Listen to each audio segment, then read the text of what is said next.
Eu já estou aqui também com o Diego Pavão. Viram ali que enquanto eu vou mostrando o mapa para vocês, quando a gente clica em cada navio, ele consegue trazer para a gente a informação de qual bandeira. Então, todos esses que eu estou mostrando para vocês são, de fato, os navios que aparecem neste momento no radar. E aqui até assim, 3 minutos atrás a informação foi confirmada. Aqui nós estamos, por exemplo, acompanhando um navio petroleiro que está, neste instante, na região que está próxima ao estreito, de fato. Porque quando a gente fala, né, Diego Pavão, sobre toda essa área, a gente está falando sobre o Golfo de Omã e o Golfo Pérsico. O estreito em si... É o que está no meio, né? É quando a gente fala exatamente dessa curvinha, que tem poucos quilômetros, né? Exatamente. Mais ou menos uns 30 quilômetros de largura no seu ponto mais estreito. 30 quilômetros. Então, desculpe, corrigindo, eu falei agora há pouco 6 quilômetros, falei errado, tá, gente? Corrigindo aqui. 30 quilômetros nesse trecho mais estreito. Diego Pavão, nosso editor de assuntos internacionais, ao vivo aqui com a gente. O que a gente compreende deste momento? Porque os Estados Unidos disseram, por meio de Donald Trump, que a Marinha iria tomar conta do local. Exato. Mas eles expuseram assim, imagens, vejam aqui os nossos navios, alguma coisa. O que a gente tem de palpável para compreender isso? Muito difícil a gente ainda dizer o que está acontecendo lá, até porque esse bloqueio, né, Elisa, começou há 49 minutos. É muito difícil a gente saber o que está acontecendo na prática em relação ao bloqueio americano naquela região. A gente sabe que existe um grupo de ataque dos Estados Unidos que foi mobilizado ali, mas esse grupo de ataque está focando exatamente nos portos iranianos. Esse, Elisa, é o grande foco desse bloqueio americano. São exatamente os portos iranianos para impedir que existam navios ali saindo ou entrando com petróleo. Ou seja, é também um objetivo de estrangular o Irã economicamente, em uma das suas principais fontes de renda, que é exatamente o petróleo. Agora, Elisa, é interessante também a gente falar que esse bloqueio também tem um outro papel. Os Estados Unidos já admitiram, já falaram isso ontem. Esse bloqueio também tem um papel, um objetivo, na verdade, de deixar o estreito mais livre para que os americanos consigam tirar aquelas minas navais que foram deixadas pelo Irã, que são o grande pesadelo hoje das companhias de seguro e das companhias que operam os navios no Estreito de Hormuz. Os Estados Unidos até podem falar, olha, o Irã não vai atacar vocês, podem passar, mas o problema são as minas, que são deixadas ali sem saber exatamente onde elas estão, onde ficam, qual a localização exata delas, e agora os Estados Unidos tentam atuar justamente para poder localizar, mapear esse estreito em relação às minas e poder destruir essas minas navais, que são uma forma que o Irã achou de colocar ali para exatamente impedir a passagem pelo Estreito de Hormuz, e uma forma simples e barata que o Irã achou de impedir essa passagem, Elisa.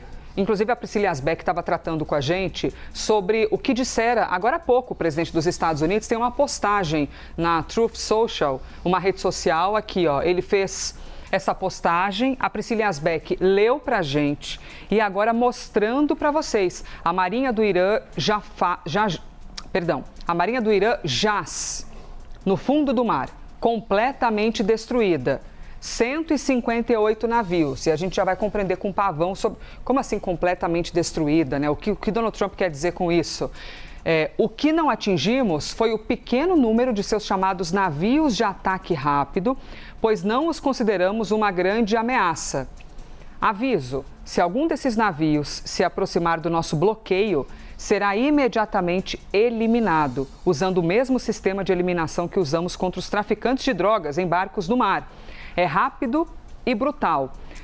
Diego Pavão, essas embarcações pequenas, mesmo que Donald Trump diga que não ameaça, é um problema para os Estados Unidos, né? Com certeza. O presidente Donald Trump, Elisa, tem dito desde o início dessa guerra que a Marinha do Irã tem sido completamente aniquilada nesses ataques. Só que quando a gente olha para o Irã, a gente tem que olhar duas forças bélicas separadas. Existe a Marinha, que faz parte das forças armadas tradicionais do Irã. Mas existe um outro braço bélico do Irã que é muito importante também, que é justamente a Guarda Revolucionária Iraniana. Quando ele fala da Marinha, ele tá querendo dizer, está fazendo referência a essas forças tradicionais das Forças Armadas.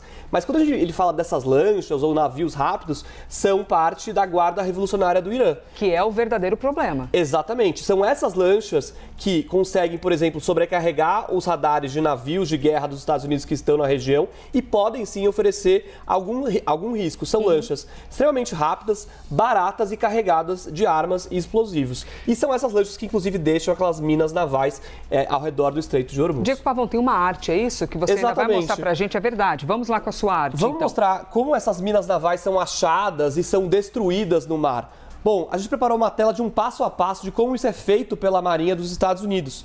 Primeiro é a detecção aérea. Existem helicópteros equipados com lasers que conseguem identificar aquelas minas navais que estão ali na superfície da água mesmo. E existem também robôs submarinos que são colocados para identificar aquelas minas que estão ali no fundo do mar, no leito do mar. Todos esses dados são processados e enviados para um navio de guerra onde existem especialistas que conseguem analisar o tipo dessas minas, como elas podem ser destruídas e conseguem fazer, de certa forma, um mapa delas pelo Estreito de Hormuz. São esses especialistas do navio que vão determinar qual que é a melhor forma, a melhor estratégia de se neutralizarem essas minas navais. E por último, a gente vai para essa fase de neutralização. Isso pode ocorrer a depender da forma ou do tipo dessas minas navais. Existem aquelas minas navais, Elisa, que explodem, por exemplo, com um ruído de um navio que atinge ali uma determinada frequência. Os Estados Unidos têm aparelhos que conseguem reproduzir esse ruído e fazer essas minas acústicas, como elas são chamadas, serem detonadas antes da hora, sem causar qualquer dano a navios ou civis ou militares. Existem também aquelas minas que explodem, na verdade, com contato.